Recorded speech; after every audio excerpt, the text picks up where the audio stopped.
Why is it so? What?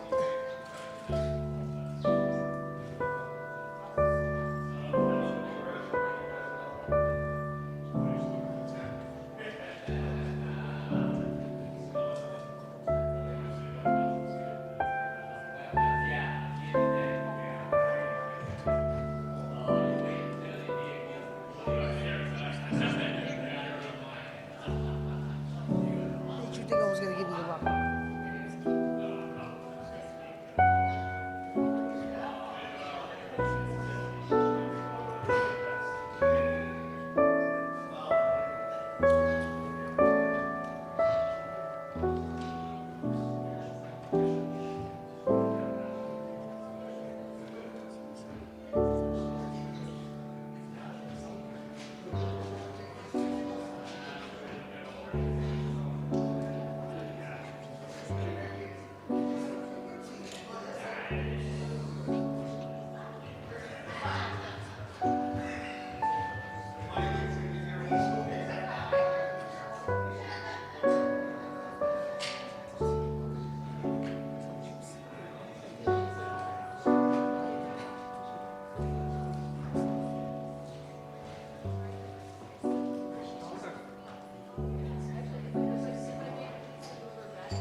February 10th, 2026, Lowell City Council meeting come to order.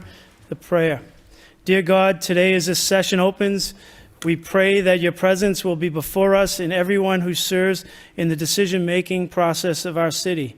We pray for direction which will lead us, our city, to be strong and unified. May we continue the legacy of our founders. May we be granted this day the wisdom to make decisions which will be for the good of our city. We also pray for your special blessing on all those who are working to transform our city and make it a better place to live and work. Amen. Pledge allegiance. I pledge allegiance to the flag of the United States of America and to the republic for which it stands, one nation, under God, indivisible, with liberty and justice for all. Roll call, Mr. Clerk. Counsel Mercier. Counsel Noon. Here. Counsel Robinson. Counsel Rourke. Here. Counsel Scott. Here. Counsel Chow. Here. Counsel Dakota. Here. Mayor Getchia. Here. Counsel Juran. Here. Counsel Liang. Here. Counsel McDonough. 9 present. Thank you, Mr. Clerk. Any moment of silences? Councilor Chow. Thank you, Mr. Mayor. Tonight, I would like to ask for a moment of silence and darkened chamber for my dear friend's father who passed away, Jonathan Lunn, and father-in-law to Lechner Lunn, longtime residents, and both are working with CTI. I would like to offer a moment of silence in darkened chamber in honor of John Lunn, age 78, who passed away peacefully on January 20, 2026. John was born on January 9, 1948 in New Jersey and lived a life rich with purpose, curiosity, and love. He was an avid history buff, a lifelong musician, a successful businessman. He graduated from North Arlington High School and earned both his bachelor's degree and MBA from Fairleigh Dickinson University in New Jersey. In his early years, he played guitar and sang in clubs throughout Greenwich Village, sharing the stage with musicians such as the Dupree and Les Paul. Just on a side note, I can see where Jonathan Lunn, who is here in the chamber today, got his music talent from. Music remained a lifelong passion, one he lovingly passed on to his children and continued to share through his church. John built a remarkable career in food service sales, beginning at Kraft and later serving as a division president at Alliant Food Services and U.S. Food Service. His leadership and impact were recognized in 1995 when Kraft named May 1st John Lunn Day. Family, however, was always the center of John's life. As a husband and father, John led with love, generosity, and unwavering commitment, always ensuring that love came before all else. John is survived by his beloved wife of 48 years, Elaine Lunn, his sons, Jonathan and Ryan Lunn, his daughters-in-law, Lechner Lunn and Nicole Beaupre, and his cherished grandchildren. I had the privilege of meeting John when he visited his children and grandchildren in Lowell. What remains with me most is the way he beamed radiating love, pride, and quiet joy. It was the look of a man who knew what truly mattered and lived his life accordingly. May we hold that memory close as we honor him now. Thank you, Mr. Mayor. Thank you, Councilor Chow. Councilor Rook. Thank you, Mr. Mayor. Offer a moment of silence in darkened chambers for Louis Cruz Rivera, that most people in the city know him as Pumpkin. He was a Highland resident who passed away Sunday, February 8th at Lowell General Hospital, surrounded by his family. He's a longtime companion of Melissa Vitorino of Lowell. He was born in Puerto Rico, May 31st, 1976, the son of Angel Cruz Sr. and Carmen Rivera of Lowell, who survived him. He was educated in Lowell Public Schools and was a graduate of Lowell High School. He worked as a custodian in the Lowell school system, later becoming a security guard at the Career Academy of Lowell the past 6 years. He loved his family and enjoyed coaching kids in baseball and softball in the Lowell neighborhood leagues. He enjoyed all sports, especially playing golf and cornhole, camping, and traveling. He was a member of the Lowell Boys Club during his youth. That's where I got to know him a little bit, attending the Boys and Girls Club, and he was also my catcher in the AYO for a couple of years. He cherished his grandchildren and enjoyed the holidays with his family, where he was always the life of the party. He loved cookouts and going out to Sunday breakfast at Roscoe's.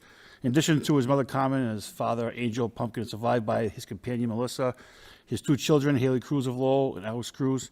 and his wife Jocelyn Fells of Lowell, 2 brothers, Angel and his wife Annie of Methuen, Ramon Cruz of Franklin, and his grandchildren Aviana and Elena, both of Lowell.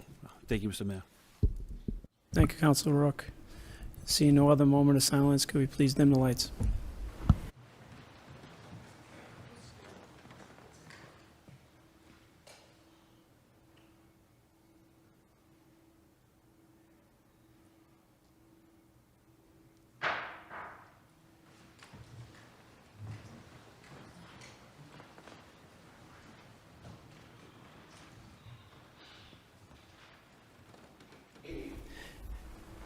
Two, Mayor's Business. 2.1, Communication, Remote Zoom Participation. Motion to accept and place on file by Councilor Rourke, seconded by Councilor Scott.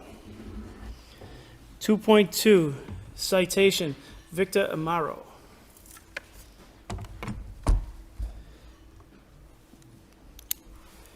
Official citation, be it hereby known to all that the City of Lowell in the Commonwealth of Massachusetts hereby offers its sincere congratulations to Victor Amaro. The City of Lowell hereby recognizes Victor Amaro for his extraordinary generosity and for representing our community in the best possible light during the 2025 holiday season. In early December, 10-year-old Victor Amaro was among 100 children in the city to be given the opportunity to participate in a holiday shopping experience at Target alongside Lowell's first responders. During this event, each child was provided with a $100 allowance. Victor distinguished himself through a remarkable act of selflessness, choosing to spend nearly his entire allowance on gifts for his family and for his beloved family dog, Bella. Victor's thoughtful and compassionate actions quickly captured the attentions of regional media. And in the days leading up to Christmas, his story of kindness resonated far beyond our city.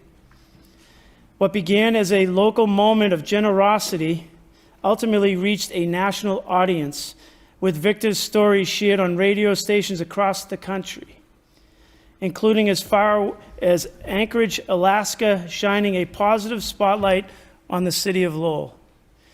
Now, therefore, I, Mayor Eric Robert Gitchier, on behalf of the entire City Council and residents of Lowell, do hereby commend and congratulate Victor Amaro for his heartfelt generosity, for casting the City of Lowell in the best possible light, and for setting an inspiring example of kindness, compassion, and selflessness that people of all ages can learn from, given this 10th day of February 2026. Congratulations, Victor.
.3 Proclamation, Heart Health Month in Lowell. Whereas heart health remains the leading cause of death in the United States, affecting individuals, families, and communities across all backgrounds, and many forms of heart disease and stroke are preventable through education, healthy life choices, and access to quality health care. And whereas Heart Health Month serves as an important reminder of the need to raise awareness about cardiovascular health, encourage regular physical activity, proper nutrition, stress management, and routine health screenings, and to recognize the efforts of healthcare professionals, community organizations, and advocates who work tirelessly to promote heart-healthy living and save lives. And whereas by fostering a culture of prevention, education, and wellness, our community can take meaningful steps towards reducing the impact of heart disease, support those affected, and empower residents of all ages to make informed choices that lead to longer, healthier lives. Now, therefore, I, Eric Robert Gitchier, Mayor of the City of Lowell, do hereby proclaim the month of February as Heart Health Month and encourage all residents to participate in activities and initiatives that promote cardiovascular health and overall well-being. Motion to accept and place on file by Councilor Noon, seconded by Councilor McDonough. 3, City Clerk. 3.1, minutes of the City Council, a regular meeting, February 3rd for acceptance. Motions by Councilor Liang, seconded by Councilor Juran. I have a point of personal privilege. Councilor McDonough.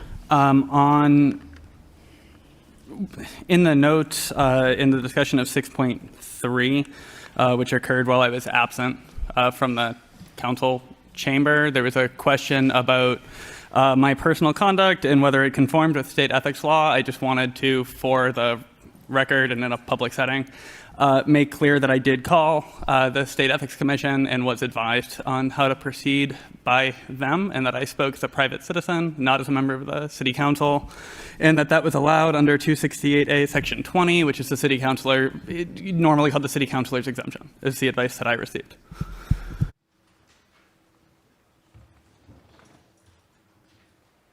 Thank you, Councilor McDonough. 4, utility public hearings. Those are scheduled for 7. It's not 7 o'clock yet, so we'll move on to 5, City Council motions.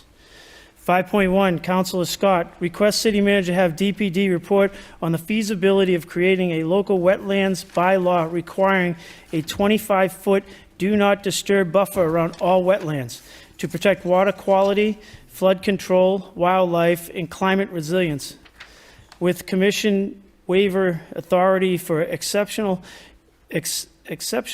cases involving health, accessibility, or minimal environmental impact. Seconded by Councilor Juran. Councilor Scott. There is a registered speaker, Mr. Mayor. Brad Buttigieg. Good evening, everyone. My name is Brad Butenheis, 53 North Billerica Road, number 12. Over the almost 10 years that I've served on the Conservation Commission, we have seen the end of development of our standard buildable lots. Now the city is taking many more applications for development of parcels previously thought as unbuildable. I'm here today as a resident of Lowell to advocate for stricter guidelines to what we consider a buildable lot.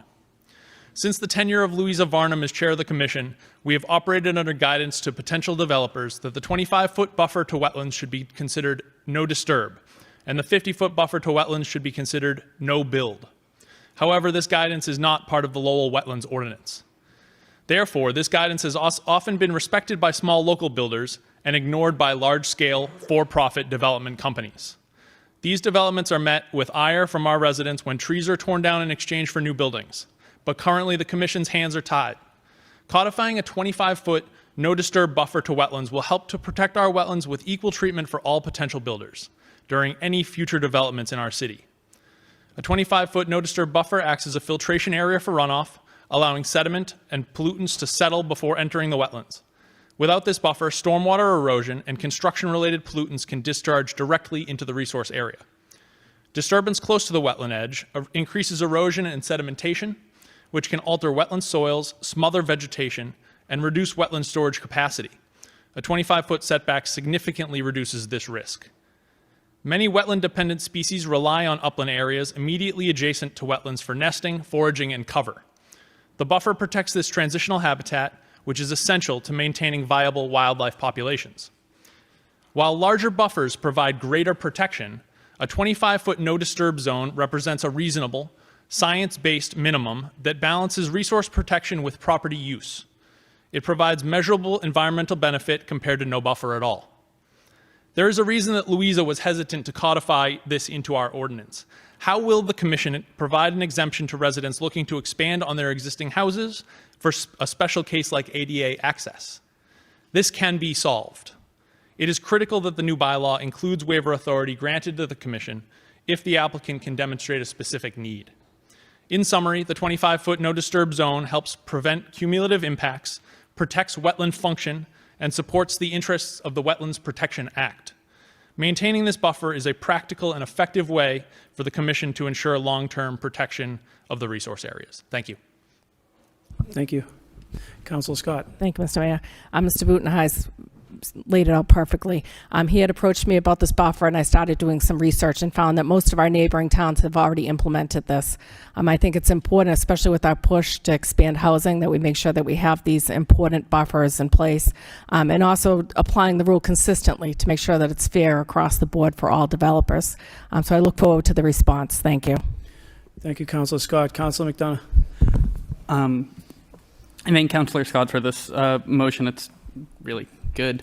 I was going to ask if Councillor Scott is amenable to it, if we might also consider looking at a 50-foot no-build buffer. So right now I think we're on the 100-foot. Some cities and towns have adopted a more restrictive, and then also have the 25-foot do not disturb. Since this is still just for the impact, the DPD report on the feasibility, I don't think it could hurt to look at both. Councilor Scott. Yes, it's just asking DPD to come back with a recommendation, so if we could have them look at that as well. Any recommendations that would help with this would be great. Thank you.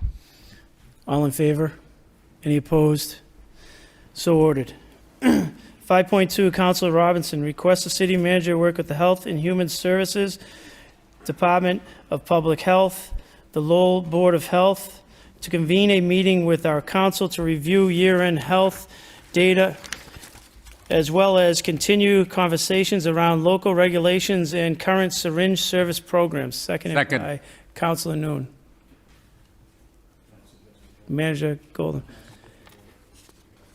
The councilors asked that if he got a second, if it would be okay to pass the motion. That would be the wish of the council. So, all in favor? Aye. Signify by saying aye. Any opposed? Motion passes. 5.3, Councilor Liang requests the city manager work collaboratively with the University of Massachusetts Lowell to explore pedestrian safety improvement crosswalks by installing rectangular rapid flashing beacons at the intersections of Pawtucket and Walker and Pawtucket and Wilder Streets by the start of this summer season. Seconded by Councilor Noon. Councilor Liang.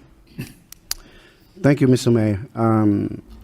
First, I just want to say I am in no means expert in the RRFB, but it's very visible and easy to use for the community and residents. So, and I also understand that your administration and Chancellor Chant very well work together in terms of partnerships and collaborations. I did talk to Chancellor Chant a little bit as well, and I thought that both organizations can pool resources, whether it is financial or personnel-wise, to put this together, because warmer weather is coming, and you know, the ice cream place, the parks, and as well as student walk to and from school, and it will help reduce the speed a little bit, maybe along the Pawtucket Street. And I do think that these are the two prime locations, and probably help reduce a lot of speeding. And I think it's a win-win for the city and for UMass Lowell. All in favor? Oh, Councilor Dakota. Thank you. If I could ask Councilor Liang, I mean, we're talking about one intersection, then 25 feet, that's the next intersection. Are we looking to compound that, or should we just put it at Pawtucket at Wilder? I think I will just leave it up to the city and UMass Lowell to see which is the best area if we have to choose one. If we have the financial, you know, and personnel to help do both, then do both. If not, we'll let you guys decide which one is the best one to pursue. Thank you, Councilor Maybe- Liang. Mr. Mayor, maybe we just send it to the traffic engineer and get her opinion on this? The motion says explore, so I'm sure that's where the manager will go with it. Thank you. All those in favor signify by saying aye. Opposed? So ordered. 5.4, Councilor Juran, request the city manager give an update on the plans in progress toward creating a tree committee, including the role of an arborist should play. Seconded by the mayor. Councilor Juran. Thank you, Mr. Mayor. The possibility of a tree committee has created excitement in the community and has pointed out the value that residents place on trees and all that they do in our city. Residents have expressed an overwhelming desire to preserve our very old and majestic trees whenever possible and to enhance our tree canopy while also balancing the need for public safety from trees that might lose their limbs. But since most residents are not tree experts, residents have often also expressed the need for an arborist who could apply their expertise to these decisions. So we look forward to an update on this important committee. Manager Golden. Thank you very much, Mr. Mayor, through to the council. Just as a quick update, I know that Councilor Juran and I have talked about this. The focus group has been completed, and for the edification of the residents who are listening, we were lucky enough to receive a $40,000 urban forest grant. So we've been working through that. There's been public outreach that has been completed as well.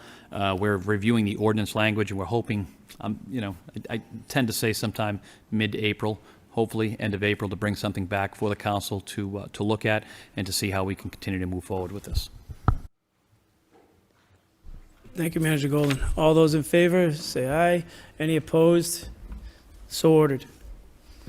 5.5, Councilor Juran, request the city manager give an update on the Boott Hydropower relicensing application to the Federal Energy Regulation Commission and the impact on the city and its canals. Seconded by Councilor Dakota. Councilor Juran. Thank you again, Mr. Mayor. A few years ago, I became aware of Boott Hydropower's need to renew its license with the Federal Energy Regulatory Commission in order to keep using its power plant on the Merrimack River. And at the time, there were questions about the scope of Boott's responsibilities to our city and its commitment to the maintenance of our canals, which are important, obviously, to our city's history, identity, aesthetics, and finances. I understand that this intricate and complicated federal process is still ongoing and that numerous stakeholders from around the city are involved, but I think it's important that our residents understand the status so they can be engaged in the process as appropriate and also understand its potential impact. Thank you. All those in favor, say aye. Any opposed? So ordered. 5.6, Councilor Juran, request the city manager provide an update on the FY26 budget and the plans for the FY27 budget. Schedule, public comment sessions, free cash certification for FY25, opera sunset, and impact on plans and positions forecast, and impact of federal and state revenue streams. Seconded by Councilor Noon. Councilor Juran. Thank you. First, I want to acknowledge the similar motion that Councilor Scott had put on the agenda in December, for which there was an initial motion response on December 16th. And if I'd thought ahead, I would have asked her to co-sponsor this motion. So my apologies for not thinking of that.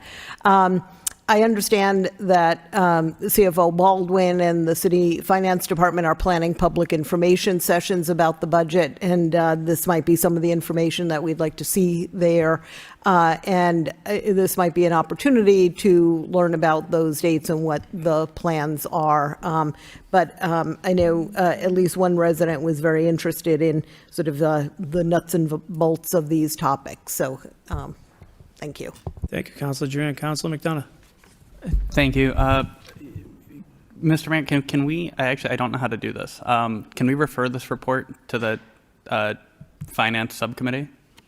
I don't know how to phrase that. It would be up to the maker of the motion. Okay. Are you okay with a substitute motion to refer this to the Finance Subcommittee? Sure, that would be fine by me. Motion by Councilor McDonough, seconded by Councilor Juran to send this to the Finance Subcommittee. All those in favor, say aye. Any opposed? So ordered. 5.7, Councilor Dakota, request the city manager report on the progress of repurposing Callery Park. Seconded by Councilor Chow. Councilor Dakota. Thank you, Mr. Mayor. Through you to Assistant City Manager Byers-Rose. I brought this up probably 3 or 4 months ago. Just looking for an update, if you possibly could. If you have something now, that'd be fine. Nope? Okay. Thank you very much. All those in favor, say aye. Any opposed? So ordered. 5.8, Councilor McDonough, Councilor Robinson, request the city manager work with the appropriate department to develop a plan to mitigate the impact to residents whose permitted parking is affected by major projects such as the CSO project. The plan should also account for residents with handicap placards and/or accessibility needs. Seconded by Councilor Juran, since Councilor Robinson's not here. Councilor McDonough. Thank you. This comes out of a couple of resident concerns at the last Centerville neighborhood meeting. There's some uncertainty and some certainty around how the period of time that some roads are going to be closed, where people are going to be able to put their cars, and particularly the impact to any elderly residents or residents with mobility challenges who have a handicap placard that lets them park directly in front of their home and now are going to be displaced is the largest part of the concern. Thank you. Thank you, Councilor McDonough. All those in favor, say aye. Any opposed? So ordered. 5.9, Councilor McDonough, request the city manager work with the appropriate department to provide a detailed report on winter operation procedures in high pedestrian traffic locations throughout the city. Seconded by Councilor Liang. Councilor McDonough. Thank you. I received a serious influx of resident pictures, emails, phone calls, and stops on the street. There was, I thank Mr. Mayor through you to Assistant City Manager Machado. Thank you very much for the progress that has been made downtown. It's really made a big difference on several streets. I'm really just looking for the winter operation procedure so that we're able as a council and to let residents know what our plan is, and when snow isn't removed, that it could be due to any number of reasons, like not having a contractor, not having the equipment, and not just that we forgot, which I don't think we did. I fully don't think we did. I think we're working very hard. Particularly though in the high, and then I'm done. In the high pedestrian traffic areas, the most frequent complaints, the HCID, which the city owns, doesn't see a lot of it sees enough car traffic at a pretty high speed. There's no buildings there yet, but many residents from Jackson Street use that as a cut through to get to the grocery store or to get into downtown. And those sidewalks are still full of snow, which puts them in the street, which then can put them into conflict with cars that are speeding through the cut through. Same thing with the bridges over the Western Canal on the way to Market Basket, but thank you. Thank you, Councilor McDonough. Since you started talking, it stopped snowing. All those in favor, say aye. Any opposed? So ordered. 5.10, Mayor Gitcher, request the city manager work with Lowell Sustainability Council in the Lowell Public Schools to create a student environmental climate change competition to be held on Civics Day in May of 2026. Prizes would be handled through the Lowell Parks Conservation Trust. Seconded by Councilor Noon. Mr. Mayor. There are resident speakers. This one is actually run by my wife. It's not just the school, so I am going to be recusing myself. Councilor McDonough has recused himself. We have a registered speaker, Mr. Clerk. Ryan Oates.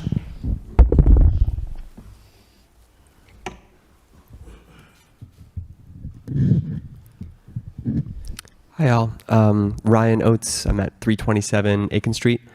I am a member of the Lowell Sustainability Council, but I'll speak just as a private citizen. So I first want to appreciate the work of the people that have already been running the competition, the climate change competition, for years now. So I know Jay Mason behind me has been working very tirelessly on this. Thank you for that. I think that one of the biggest problems we face, global issues, is climate change. And there's this old phrase from Maya Angelou that I really like, which is, do the best you can until you know better. Then when you know better, do better.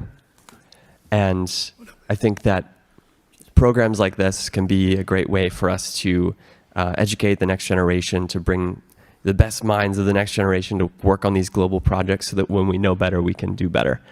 And so I hope that the city is able to support this partnership, the formalization of the relationship with the Lowell Sustainability Council, so that we can create these project-based learning opportunities for students. I've seen some of the examples of previous ones, and it's incredible to see the young people like grappling with real issues that we're facing right now.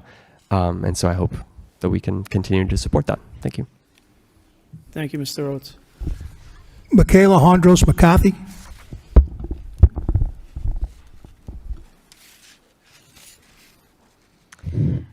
Good evening. Michaela Hondros McCarthy. I'm at 618 Stevens Street. I chair the Sustainability Council, but I'll speak as a private citizen as well.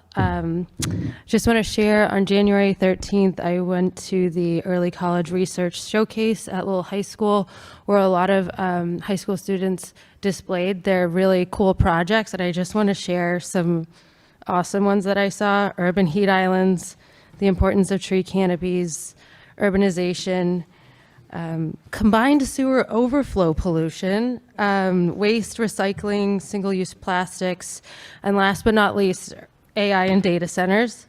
And this competition really gives opportunity to recognize, reward, encourage them in their learning experience and also in their presentation experience too. So just a history: in October, the Sustainability Council voted to have to support this initiative. The timing of it is the Lowell High School Civics Day is in May, so we're kind of hoping to move this along and work in collaboration. One of the charters of the Lowell Sustainability Council is to engage community through education and collaboration, and something like this fits right in with that. So Lowell High School students are some of our most important stakeholders in this city. They are our future. So working with them would be really great to support and encourage. Thank you. Thank you. Sarah Lapp.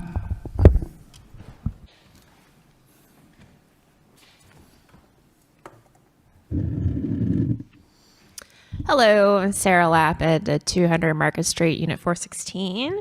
And so I want to thank Mr. Mayor for this motion. I am not a member of the Sustainability Council, but I am a member of 350 Mass of Greater Lowell, and we do tend to advocate for action on climate change frequently. But tonight, I think this is really a potentially positive. It's a very positive event. So we really encourage the city to support this. It's a really critical issue, and I think that one of the really positive ways we can deal with that is to be supporting this competition. For our understanding, the structures already exist for it, and the outside funding has already been secured. So there's really very little obstacle why we should not be doing this. So we urge the city to move forward, and we look forward to seeing what the students will generate. So thank you very much. Thank you. Jay Mason.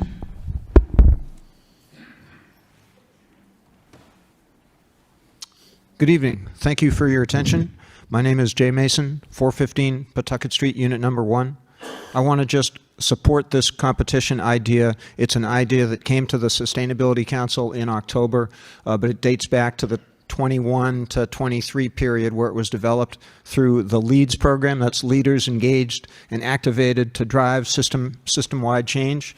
It's a Harvard-based organization that had a Lowell cohort of a number of folks doing a lot of different community programs, and the Youth and Climate Change Action Group was one of those programs. So the competition was successfully run in 2023. Had a wonderful celebration at the conclusion at the Sustainability Council Summit, and it would be a nice pat on the back to the city to be able to work in collaboration with the public schools and keep this thing going forward. The funds that were developed at that initial program are now available and would be held in a repeating fund. So this would be a funded competition that would continue and be ongoing. So I'm very much excited about the program. The schools are excited. The superintendent has expressed great interest in the program, and I hope that the council will see clear to see that the needed support goes forward. Thank you very much. Thank you. That's it. All those in favor signify by saying aye. Any opposed? So ordered. A motion just to suspend the rules to take the last motion up, 5.11, by Councilor Noon, seconded by Councilor McDonough. 5.11, Mayor Gitcher requests the city manager provide the city council with the state audit of Mass Hire's fiscal procedures and the workforce board, how they managed grants in board meetings. Second by Councilor Noon. Any questions? Motion speaks for itself. All those in favor? Any opposed? So ordered. Back to the regular portion of the meeting. Public hearings, 7 o'clock. 4, utility public hearings. 4. Motion to bundle, give second reading, hold hearing, and refer to wire inspector for report and recommendation on items 4.1 to 4.11 by Councilor Rourke, seconded by Councilor Dakota. 4.1, National Grid requests installation of one SO pole at Middlesex and Wood Street. 4.2, National Grid requests installation of one JO pole, 557 Varnum Avenue. 4.3, National Grid requests installation of one JO pole at 1158 Gorham Street. 4.4, National Grid requests installation of one JO pole at 145 Pawtucket Street. 4.5, National Grid requests installation of one JO pole at 15 West Meadow Road. 4.6, National Grid requests installation of one JO pole at 308 Stevens Street. 4.7, National Grid requests installation of one JO pole at 316 Mammoth Road. 4.8, National Grid requests installation of one JO pole at 9 to 11 Columbia Street. 4.9, National Grid requests installation of one SO pole at 12 Wood Street. 4.10, National Grid requests installation of two SO poles at 1170 Gorham Street. 4.11, National Grid requests installation of 5 JO poles at Middlesex and Edwards Street. Anyone wishing to speak in Mr. Mayor, if favor? I just may, there's representatives of National Grid on Zoom, if there's any questions for any of us. So anybody who's wishing to speak in favor, that portion of the meeting, go ahead, I'm sorry, on Zoom. Yes, this is Alec Birdsong from National Grid. Do you have any questions of me about the installations of the poles? Yep, if you speak up, we can't hear you. Do you have any questions for me? I'm here to represent National Grid on the matter of 4.1 and 4.11. The installation. Okay, that portion is open, so once we get to the councilors, they'll ask questions. In favor, that portion is closed. Anyone speaking in opposition? Opposition? That portion of the hearing is closed. Councilor Rook. Move to approve. Move approval, seconded by Councilor Noon. Question. Councilor Noon, question. Mr. Mayor, with regard to 4.6, the request installations at 308 Stevens Street, will that be the pole, will that interfere with 3.12 Stevens Street? That's what the resident want to know. That's questions to the petitioner, the National Grid. Did you hear that? I did. Yeah, 4.6, will the pole interfere with, let me just get the work request number. Here you go. Will the pole interfere with which number again? 3.12 Stevens Street. No, it won't interfere. It's The being question installed is, on will the property line. 4.6 interfere with the pole that's at 312 Stevens Street? No, it will not. It's being installed on the, it's being installed on the property line. It's being installed on the, could you say that again? It's being installed on the property line. On the property line, Councilor Noon. The property line, Mr. Mayor, through you to the petitioner, the property lines on at 308 Stephen, or is it the property lines at 112 Stevens Street? At 312 Stevens Street, yes. At 312, I mean, sorry. Just give me 1 second. 6 is number 63.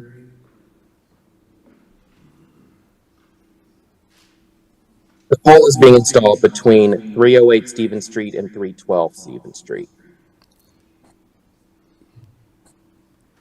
The question is, does that going to be encroaching? No, it will not be.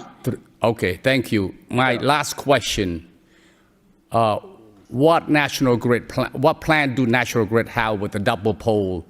And can you communicate with the high up people in National Grid to see what plan with the double pole going forward? Thank you. Yes, I can do that. The double poles, you know, we do install the poles and Verizon does remove the poles. But we can definitely communicate to Verizon to try to improve the removal of those poles. Could we have a report by next week on this? I can try to get you a report on it, but I think that your town manager, you have a town manager at National Grid, they can also work with you on those removals. We would like to have the report through you. I don't think I can give you a direct poll. What I can do is have the town manager reach out to you about the double poles, only because we don't install those poles or we don't remove them. So we really have to communicate to Verizon to remove them, but it's up to Verizon to do so.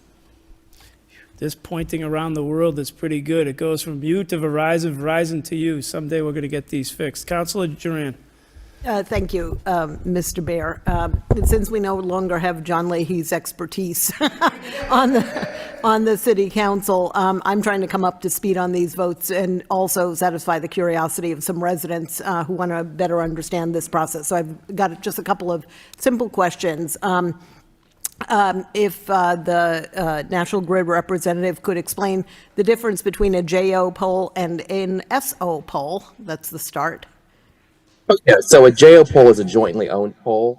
That is a pole that is owned by us and Verizon. Contractually, there's contractual obligations with that pole between the two of us. A sole owned pole is a pole that's only owned by us. Okay, thank you. So several of the poles are indicated that they're being relocated as part of the Rourke Bridge replacement project. Are those relocations going to be permanent or just temporary? I'll let Adam, there's another National Grid rep on the call on the Zoom as well.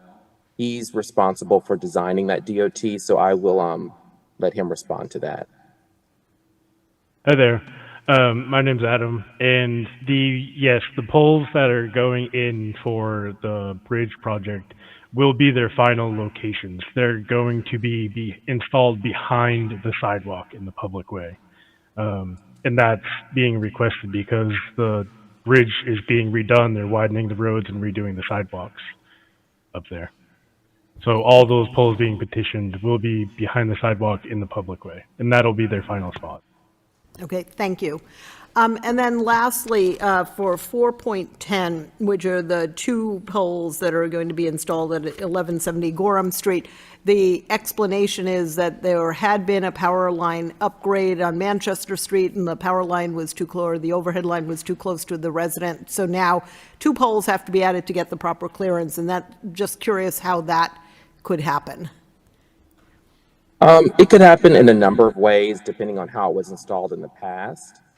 They could have built the house after the pole lines were installed. That's probably the most common way. Or it could be that the standards have changed, so maybe, they allowed us to install them that close to the homes previously, like years ago. But now, now there could be a clearance issue. And so I believe that those 2 poles are being installed to correct that issue. And I believe it was requested by one of the homes that are there as well. Okay, thank you. Thank you. Council Scott. Thank you, Council Juran. Thank you, Mr. Mayor. I obviously have the same concerns. I've brought them up, especially around Quebec Street, Lundberg Street. We've been waiting for a response about when those are going to be removed. So is that Verizon that's holding these up? I don't know if that can be answered by the rep on the phone. Yes, that would be Verizon that's holding them up. Our contract with Verizon states that we install the poles and they remove them.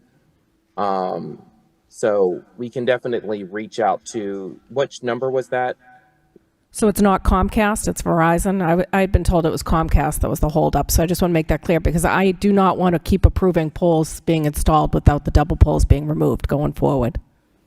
Yes, it could be Verizon or Comcast. The way it works is that we remove our wires first to allow everyone to work on the pole beneath us safely. And then usually it's Comcast and then Verizon is the last person to remove their stuff from the pole. And then the pole gets removed by Verizon when they do that. There's a system in place that notifies everyone when the work is done. So I can definitely reach out to Verizon about that specific request. Which number was it on the agenda? The double poles, it's not on the agenda. I mean, this is the approval for new poles, and I don't want to approve any more going forward if they're not removed. Do you have any idea how many double poles there are right now in the city? No, I haven't been briefed on the topic of how many double poles there are in the city. But I will definitely reach out to the town manager to address the issue. And then she or he can reach out to you to discuss those issues. The town manager? Yeah, you have a town manager that's assigned to Lowell at the company. So Yeah, it's your if that town could contact, happen. basically. Okay, Yeah, of course. thank you. Council Liang. Sorry. Within some of these check marks that you have for the review within the poll, some of them, especially the one that state our ADA requirement being met, and basically some of the polls did not have some of these check mark. Is that an overlook, or is it something that we have to look through? I don't know. I don't get the information. If you're talking about the petition submittal forms or something like that? Right, so basically it's a review of utility company requests for new poles locations. Right, and one of the locations is talking about ADA accessible and whether it's met or not met. And they just, some of them checked, some of them not checked. So are they different poles, or is this just an overlooked? No, I don't know how those forms are generally filled out. I don't see them. I think I noticed them when I went to your website. I think they're listed there, but they're not forms that I engage with. So I can ask whoever submits them. I can ask that, and I can have someone get back to you. I can have your town contact get back to you about that as well. Thank you, Council Liang. Assistant City Manager Machado. I just wanted, thank you, Mr. Mayor. I have an old motion response that I can send out, which explains the engine system where the double poles get reported. Different companies can't touch other people's wires, so sometimes the fire department has to remove something, or different former computer company has wires that gets removed. So, and there is a process. I'll get that out to all of you just so it's clear. But there is a process to removing the double poles, and they can't touch other companies' properties. Councilor Scott. Sorry, through you to the Assistant City Manager. So what happens when they don't follow the process? Is there any repercussions for them? There's supposed to be a timeline that it's supposed to be removed, correct? There was some legislation that was moving forward where we could fine them. I don't know where it's at, but I can look into that. Yeah, if you could, please. Thank you.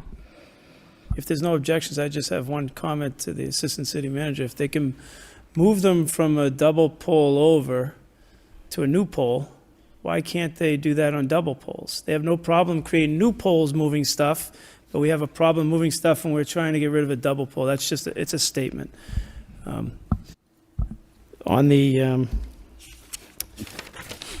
hearing, all those in favor signify by saying aye. Any opposed? So ordered.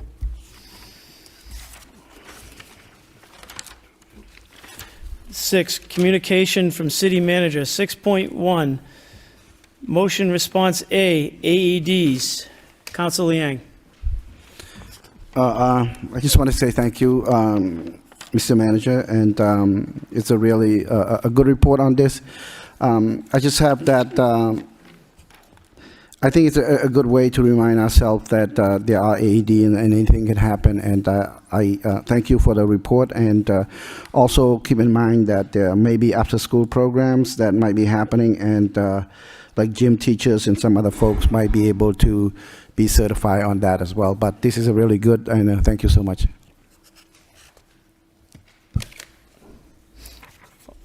Motion to accept and place on file by Councilor McDonough, seconded by Councilor Dakota. 6.1B, motion response, support letter, rodenticide. Mayor Getchia, thank you for the motion response, Mr. Manager. Motion to accept and place on file by Councilor Juran, seconded by Councilor Chow. 6.2, informational reports. Informational report, CPR-AED. Do we have someone who's going to present? City Manager Golden. Thank you very much, Mr. Mayor, through you to the council. Councilors, Ms. Golden, if you'd just come up in regards to the CPR-AED. And thank you very much for wearing your red today. Thank you. And thank you for wearing your red. Mayor, I think you yelled at me this morning early at 6 a.m. Make sure you put your red tie on. So, Mayor, Manager, Councilors, I just put a quick informational together to go along with the proclamation, and thank you, Councilor, for your AED motion to wrap it all up together. That's why I put it on tonight, to make sure everything was put together. This came from the former mayor, had a couple of, I think it was last year or the year before, had asked for some training for some of the staff for CPR and a couple extra AEDs. And we had the Keenan Foundation here, I believe it was last year. And we do have we had 9 AEDs in the parks in the past, and now we're up to 13 AEDs in the parks. And we do have them under a service plan, so they are checked twice a year from life support. And we do have Matt LaLatcher does a great job at the beginning of the year and has all of the coaches for baseball and softball, and he has them all together. We do a quick training on making sure that the AEDs are ready to go, how to use them, and then they do a quick CPR, they do a quick first aid, and show them how to use them, and do a quick training for all of the coaches to make sure they know where they are and where they are in the city. And then he helps deploy them with the Parks Department, which is great.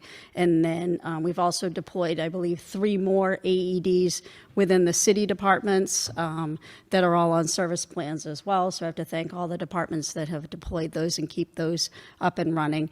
And also, just so you know, all the gym teachers and anybody who is within the Lowell Public Schools have to be CPR and first aid trained to be a coach or a gym teacher within the city. So I'll take any questions. Thank you, Ms. Golden. Thank you. Any questions? Seeing none, motion to accept and place on file by Councilor Scott, seconded by Councilor Juran.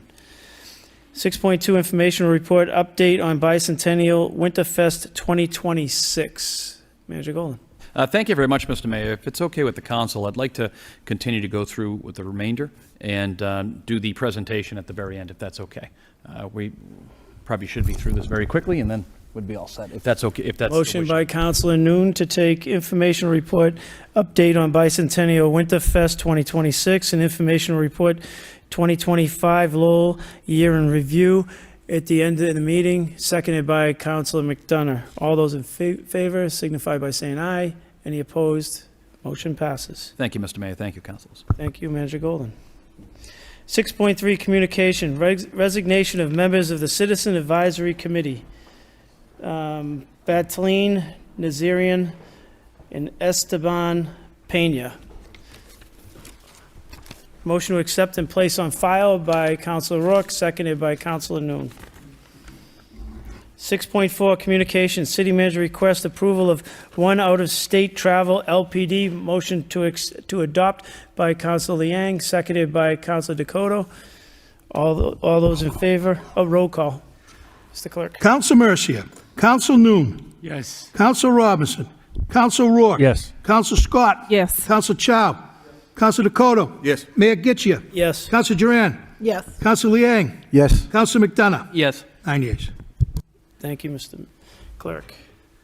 7, votes from the city manager. 7.1, vote authorize city manager execute preservation restriction 228 Worthen Street. Waive full reading and second reading by title. Vote authorizing the city manager to execute a preservation restriction with Girls, Inc. of Greater Lowell for the property located at 228 Worthen Street in the city of Lowell. Motion to adopt by Councilor Noon, seconded by Councilor Dakota. Roll call. Counsel Mercia. Counsel Noon. Yes. Counsel Robbins. Counsel Rourke. Yes. Counsel Scott. Yes. Counsel Chow. Yes. Counsel Dakota. Yes. Counsel Mayor Getchia. Yes. Counsel Juran. Yes. Counsel Liang. Yes. Counsel McDonough. Yes. 9 yeas. 7.2, vote authorizing city manager to execute preservation restriction 80 Gorham Street. Waive full reading and second reading by title.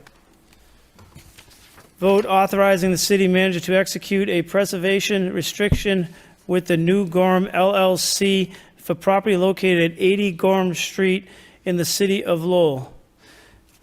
Motion to adopt by Councilor Chow, seconded by Councilor Dakota. Roll call, Mr. Clerk. Counsel Mercia.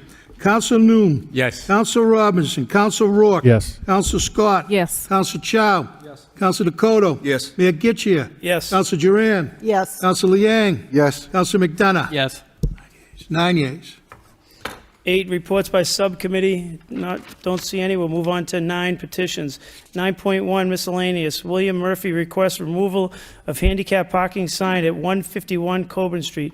Motion referred to transportation engineer for report and recommendation by Councilor McDonough, seconded by Councilor Juran. Mr. Mayor, could be Councilor bundled Noon. 9.2 to 9.7. Motion by Councilor Noon to bundle 9.2 to 9.7, seconded by Councilor Juran. 9.2, National Grid requests installation of one JO pole at 1150 Westford Street. Give first reading. Motion. 9.3, National Grid requests installation of one JO pole at 1270 Westford Street. 9.4, National Grid requests installation of one JO pole at 41 Pawtucket Street. 9.5, National Grid requests installation of one JO pole at 648 Stevens Street. 9.6, National Grid requests installation of underground electric conduit along Pearl Street.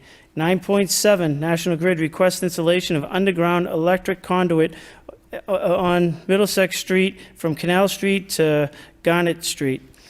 Give first reading. Motion to refer to public hearing on February 24th, 2026 at 7 p.m. for 9.2 to 9.7 by Councilor McDonough, seconded by Councilor Liang. All those in favor signify by saying aye. Any opposed? So ordered. Going back to the portion, the manager's portion for the information. Information reports, update on Bicentennial Winterfest 2026, and information report 2025 Lowell year in review. Mr. Manager. Thank you very much, Mr. Mayor. Good evening, everyone, and thank you for being here, and thank you to the Lowell City Council, whose leadership and partnership with this administration continues to propel Lowell forward. Lowell is, and always will be, the city of opportunity.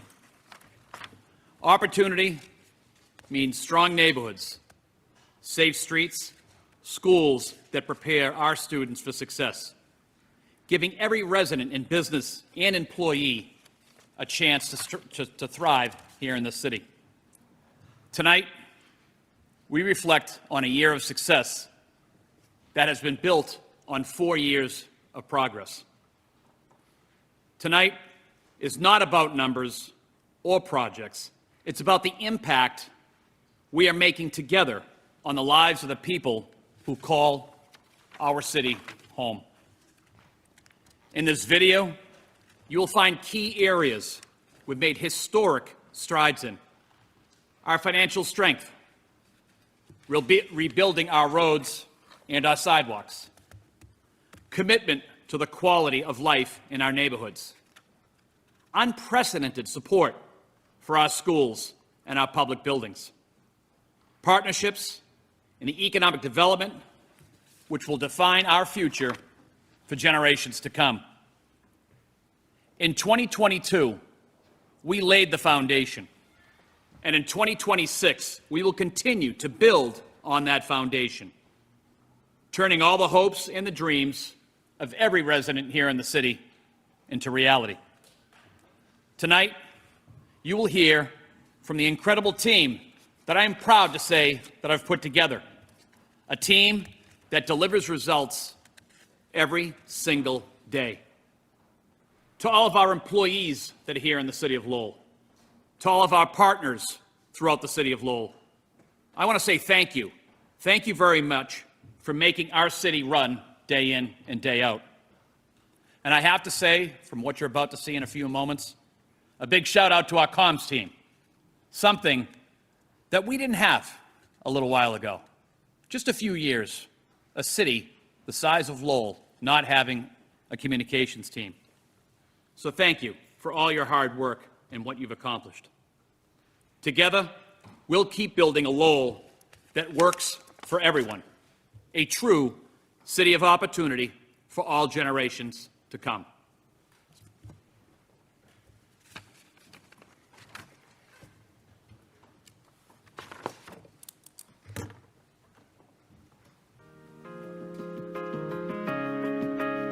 Good financial management is the cornerstone of effective government, and in 2025, that foundation has never been stronger. Moody's Investor Services upgraded Lowell's credit rating to AA3, the highest it's been in decades. They cited our sound fiscal management, stable operations, and prudent debt practices. Standard & Poor's Global Ratings reaffirmed our standing, highlighting our transparency, reserve levels, and economic development pipeline. Our stabilization fund now stands at $16.9 million, the highest in city history, and our free cash strategy is aligned with long-term sustainability, capital needs, and the values of this council. We've made our budget process more inclusive, launching community input sessions and publishing our financials, forecasts, and policies online through ClearGov. This is what transparency looks like. This is what trust looks like. In 2025, we saw the full impact of the American Rescue Plan Act come to life in every corner of our city, strengthening public safety and investing in long-term community priorities. The city completed the largest fire apparatus replacement initiative in its history, a $9.98 million American Rescue Plan Act investment that replaced 10 frontline vehicles between May 2024 and May 2025. By June 2025, the average age of our 16 frontline and spare vehicles dropped to just 2.1 years, a transformation in readiness and reliability. In total, Lowell has committed over $76 million in American Rescue Plan Act funds, aligned with our values, equity, transparency, and long-term impact.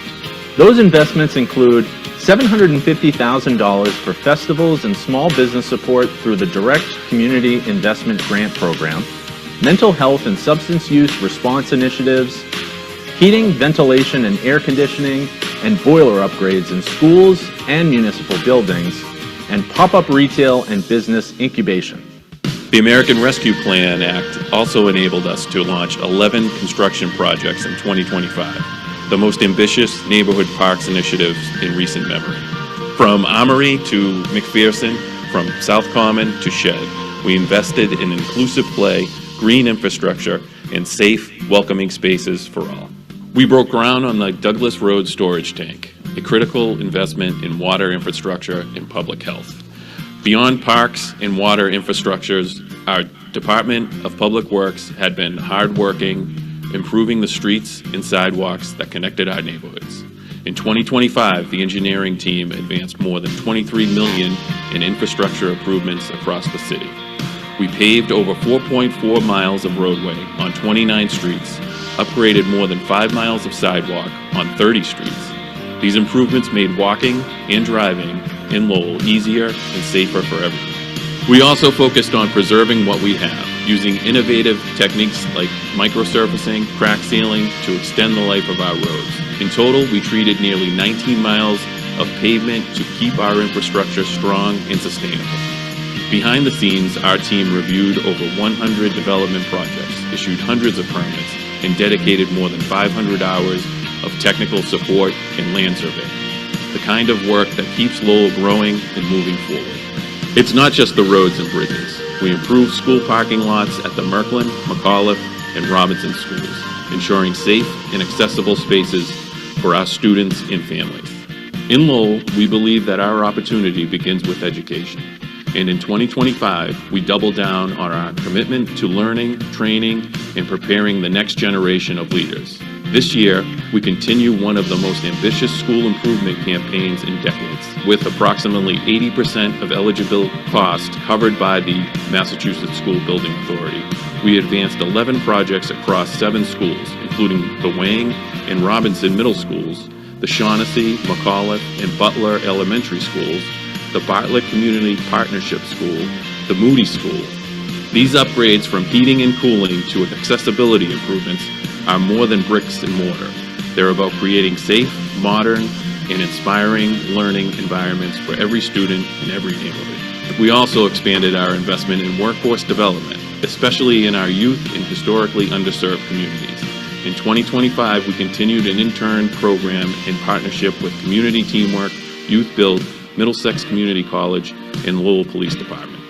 This program provides hands-on experience, mentorship, and career pathways in criminal justice, public service, and beyond, helping young people build skills, confidence, and a future right here in Lowell. And as we look ahead, we're aligning our education and workforce strategies with the future of our economy. Through our partnership with UMass Lowell, Middlesex Community College, and the Lowell Public Schools, we are building a pipeline from pre-K to PhD, one that connects students to opportunities in biotech, robotics, clean energy, and advanced manufacturing. This is how we prepare our residents not just for jobs, but for careers that will define the next generation of Lowell's growth. In 2025, Lowell continued to prove that we are open for business and open to doing business differently. This year, we saw major progress in our economic development strategy with new housing, commercial growth, and innovation projects taking shape across the city. But perhaps no area saw more transformation than the Hamilton Canal Innovation District. Thanks to the tireless work of the Department of Planning and Development and with the full support of the City Council, we successfully renegotiated a development agreement in the HCID. After thoughtful deliberation and a commitment to protecting the long-term interests of the city, we finalized a new agreement in 2025 with Cabot, & Forbes, one of the most respected development firms in the region. This partnership brings renewed energy, new capital, and a shared vision for a vibrant, mixed-use district that will serve as a hub for innovation, housing, and job creation. Across the city, we continued to see strong momentum in housing development, with new units coming online in the Acre, the Highlands, and downtown neighborhoods. From affordable homeownership opportunities to market-rate apartments, we are building a more inclusive housing market that meets the needs of our growing population. And we're doing it while staying in full compliance with the MBTA Communities Act, making Lowell one of the first cities in the Commonwealth to adopt zoning reforms that support transit-oriented development. We also continued to support our small businesses, the backbone of our local economy, through pop-up retail spaces, technical assistance, and grants. Our downtown remains a destination for food, culture, and commerce, and we're seeing new restaurants, services, and creative ventures take root and thrive. And we're not stopping there.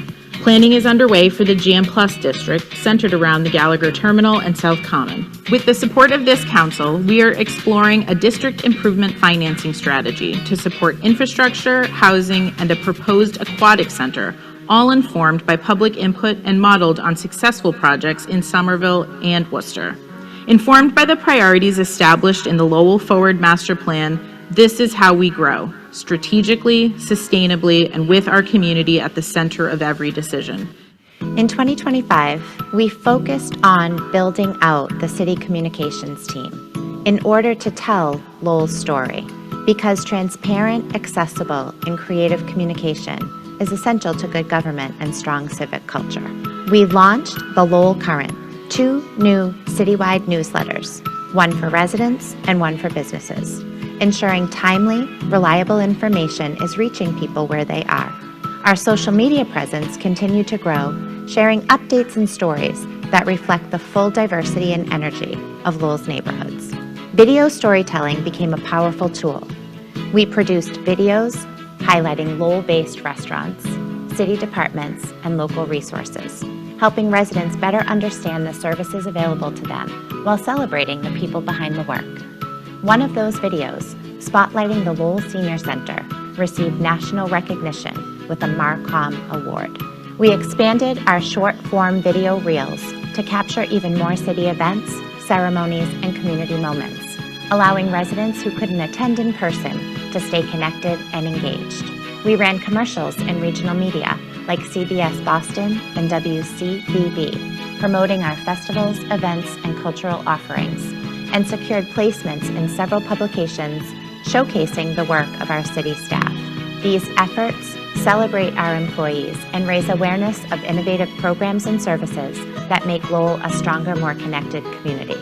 2025 also marked major milestones in cultural affairs and special events. We hosted over 30 festivals and events, celebrated the 25th anniversary of Winterfest, and launched a new Busker Festival that showcased local artists, musicians, and performers. We continued advancing the Cambodia Town project and welcomed a new mural to the Roy parking garage, both powerful examples of public art that reflect and celebrate the communities that call Lowell home. Through these initiatives, we continue to activate public spaces, support artists and small businesses, and bring people together, reinforcing Lowell's identity as a creative and welcoming city. In 2025, Lowell didn't just lead in Massachusetts. We led on the global stage. Our city was officially recognized as the first front-runner city in the United States by the Urban Economy Forum in partnership with the United Nations. This designation is a reflection of the bold, forward-thinking leadership of this City Council and the administration.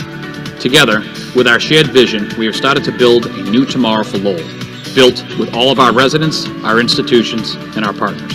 As a front-runner city, Lowell is now part of a global network of communities striving to implement solutions that will be grounded in policy, expert guidance, and community input. In August of 2025, representatives from Lowell, including the mayor and the members of the City Council, traveled to Geneva and Toronto to meet with international partners and investors. In 2026 and beyond, we expect to welcome representatives from around the globe to continue what Lowell and the UEF has started. The continued cooperation across our departments, our community partners, will lead to our success. Partnering with our nonprofit sector, our universities, and our residents, we will build a more resilient, inclusive, and sustainable Lowell. One that will serve as a model for cities across the country and across the world.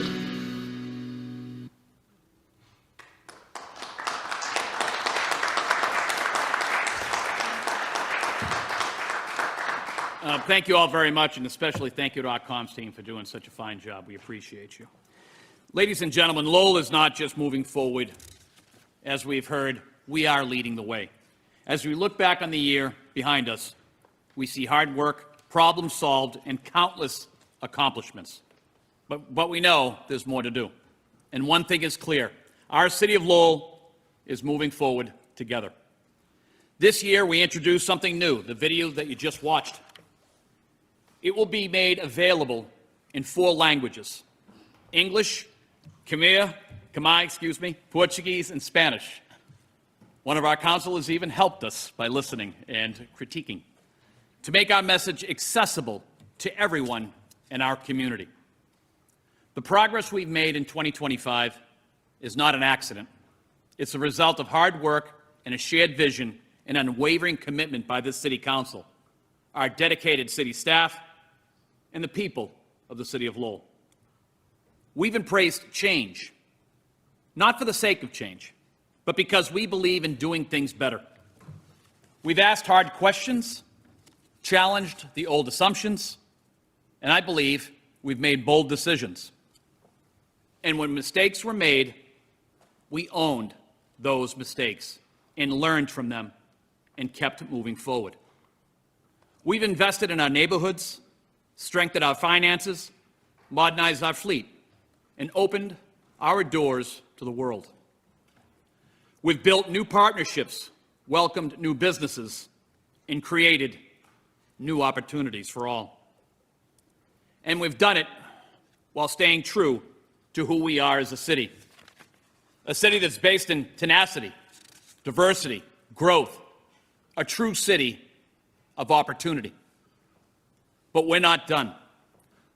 2026 and beyond is about deepening our commitment to excellence in everything that we do, from the way we pave our roads to the way we plan for our future.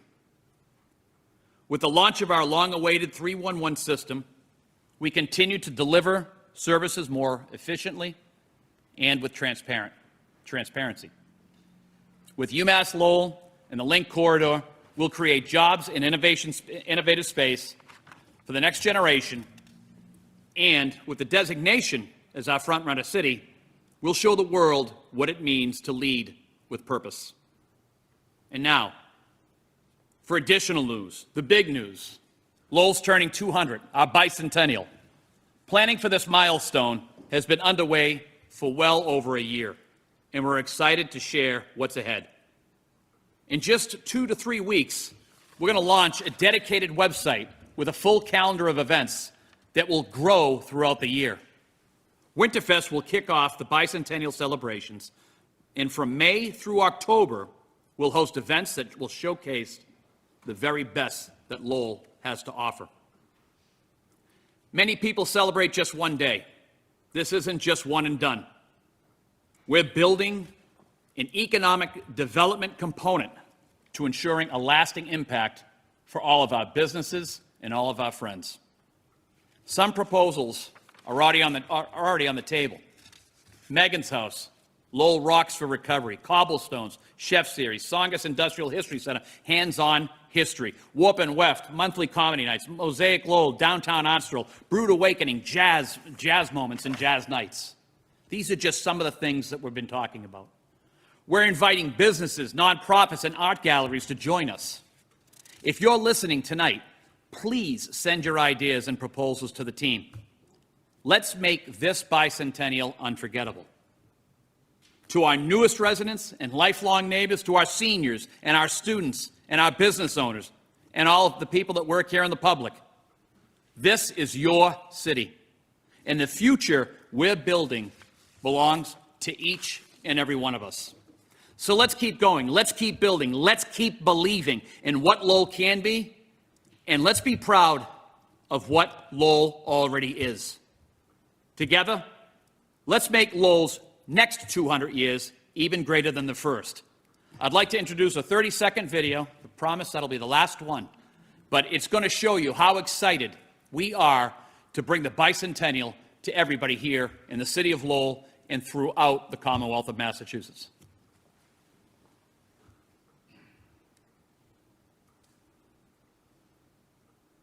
Got one tank and a free Saturday? Head to Lowell for Winterfest on February 28th as the city officially kicks off its bicentennial year. This cold weather classic is the perfect way to shake off the winter blues. Featuring celebrity baker Buddy Valastro, hosting a special showcase of Lowell's own bakeries. Enjoy live music, explore local artists, take in interactive fire and ice sculptures, and try outdoor curling in the heart of the city. Learn more at lowellwinterfest.com. So it's important to know that One Tank Away will be playing throughout the Commonwealth of Massachusetts to invite everybody to our beautiful city to enjoy, relax, and have a good time. Ladies and gentlemen, thank you all very much. May God bless each and every one of you. May God bless the city of Lowell. Now, as I always say, it's time to get back to work. Thank you all very much and have a nice night.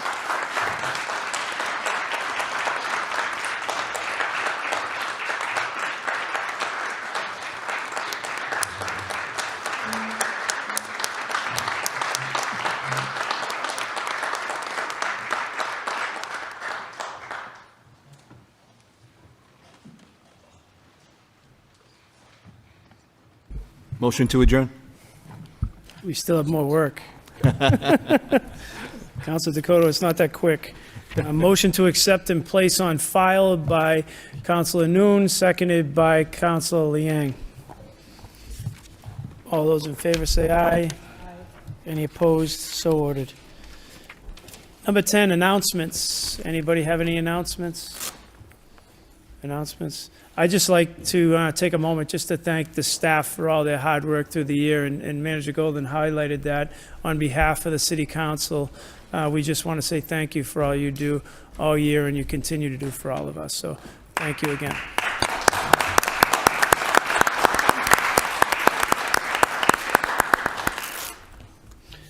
Now the favorite part of the night, Councilor Dakota. Motion to adjourn? Motion to adjourn, seconded by Councilor Rook. All those in favor say aye. Any opposed?